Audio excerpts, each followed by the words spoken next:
آپ کے زیادہ تر حالات آپ کے خیالات کا ہی نتیجہ ہوتے ہیں۔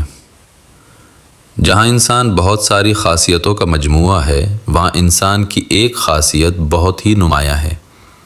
اور اس خاصیت کا نام ہے رابطہ کاری یعنی کمیونیکیشن کی خاصیت۔ اس رابطہ کاری یعنی کمیونیکیشن کے بنیادی طور پر دو چینل ہوتے ہیں۔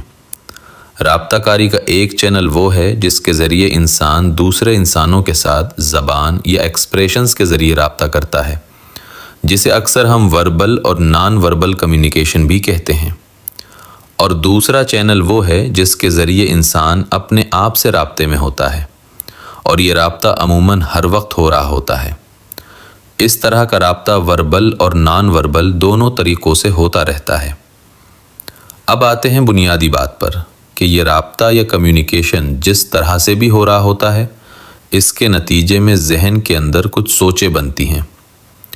مثلاً اگر آپ کسی شخص سے گفتگو کر رہے ہیں تو وہ شخص جو کچھ بھی بول رہا ہوتا ہے، جو آپ سن رہے ہوتے ہیں، تو ان جملوں اور وہ جملے کس طرح سے ادا کیے جا رہے ہوتے ہیں، انہی کے مطابق آپ کے ذہن میں خیالات بن رہے ہوتے ہیں۔ مثلاً وہ شخص آپ سے خوش ہوتے ہوئے کہہ رہا ہوتا ہے کہ اس نے فلاں معروف کمپنی کے نئے ماڈل کی ایک لال رنگ کی نئی کار خریدی ہے، جس میں خوبصورت اینڈرائڈ ٹیبلٹ اسکرین بھی ہے، اعلیٰ کوالٹی کے ساؤنڈ سسٹم کے ساتھ مکمل طور پر ساؤنڈ پروف بھی ہے، اس کا کولنگ سسٹم بھی بہت ٹھنڈا ہے، اور کمفرٹ لیول ایسا ہے کہ جیسے آپ جھولے میں بیٹھے ہوں۔ جیسے جیسے آپ اس شخص کو سنتے جا رہے ہوتے ہیں تو آپ کے ذہن میں اس کار کی تصویر سمیت وہ سب کچھ بنتا جاتا ہے جو اس شخص نے کہا۔ اب آگے چلتے ہیں۔ اگر آپ اس شخص سے نفرت کرتے ہیں تو جو کچھ بھی اس نے آپ کو بتایا، جس کے نتیجے میں آپ کے ذہن میں اس کار والی تصویر بن چکی، تو اس بات کا امکان بڑھ جاتا ہے کہ آپ کے ذہن میں بن جانے والی کار کی اس تصویر کے ساتھ غصے، نفرت یا حسد کے جذبات جڑ جائیں، اور اس کی وجہ سے آپ کا موڈ منفی ہو جائے۔ یاد رکھیں، یہ جذبات ہی ہوتے ہیں جو انسان کو کسی ایکشن کو سر انجام دینے میں بہت بڑی مدد دیتے ہیں۔ جذبات کی شدت جتنی شدید ہو گئی تو ایکشن بھی اتنا ہی جلدی یا شدید ہوگا۔ اب ذکر کرتے ہیں انسان کا خود سے رابطہ یا خود سے کمیونیکیشن۔ اس طرح کا کمیونیکیشن یا رابطہ اکثر بڑی خاموشی سے ہو رہا ہوتا ہے، یعنی انسان اپنے آپ کے لیے یا دوسروں کے لیے دل ہی دل میں کیا بول رہا ہوتا ہے،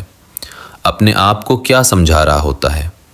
جو کچھ بھی ہو، اس طرح کی بے آواز گفتگو کی صورت میں بھی انسان کے ذہن کے اندر اس کے مطابق تصاویر یا سوچیں بنتی رہتی ہیں۔ اگر یہ گفتگو منفی ہو رہی ہو تو تصاویر بھی منفی بنتی رہیں گی، اور ان کے ساتھ جذبات بھی منفی جوڑتے چلے جائیں گے، اور نتیجے کے طور پر انسان کا عمل یا ایکشن بھی منفی صورت میں سامنے آئے گا۔ اور اگر گفتگو مثبت ہو رہی ہو تو ذہن کے اندر تصاویر بھی مثبت بنتی رہیں گی، اور ان کے ساتھ جذبات بھی مثبت جوڑتے چلے جائیں گے، اور اس طرح انسان کا عمل بھی مثبت صورت میں ظاہر ہوگا۔ دوسری بات، ماہرین کے مطابق سب سے طاقتور رابطہ کاری یا کمیونیکیشن نان وربل کمیونیکیشن ہوتا ہے۔ مثلاً اس رابطہ کاری کے دوران آپ کو لگے کہ ایک شخص کچھ بھی کہے بغیر صرف آپ کو غصے میں دیکھ رہا ہے، تو آپ کے ذہن کے اندر اس شخص کی بگڑی ہوئی منفی تصویر بن سکتی ہے،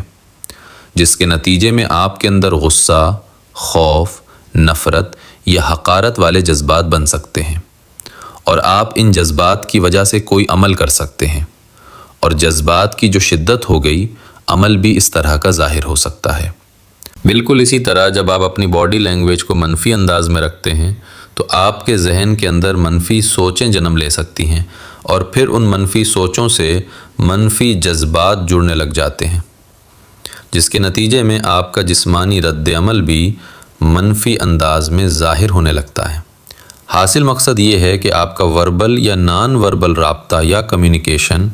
چاہے بیرونی دنیا سے ہو رہا ہو یا پھر اپنی اندر کی ذات سے ہو رہا ہو، دونوں ہی صورتوں میں آپ کے ذہن کے اندر اس رابطہ کاری یا کی گئی کمیونیکیشن کے مطابق تصاویر یا سوچیں بن رہی ہوتی ہیں، اور جس طرح کی سوچیں ہوں گی تو ان کے ساتھ اس طرح کے ہی جذبات جڑ جاتے ہیں، اور پھر آپ ان کے مطابق ہی کوئی نہ کوئی عمل کرنے لگتے ہیں۔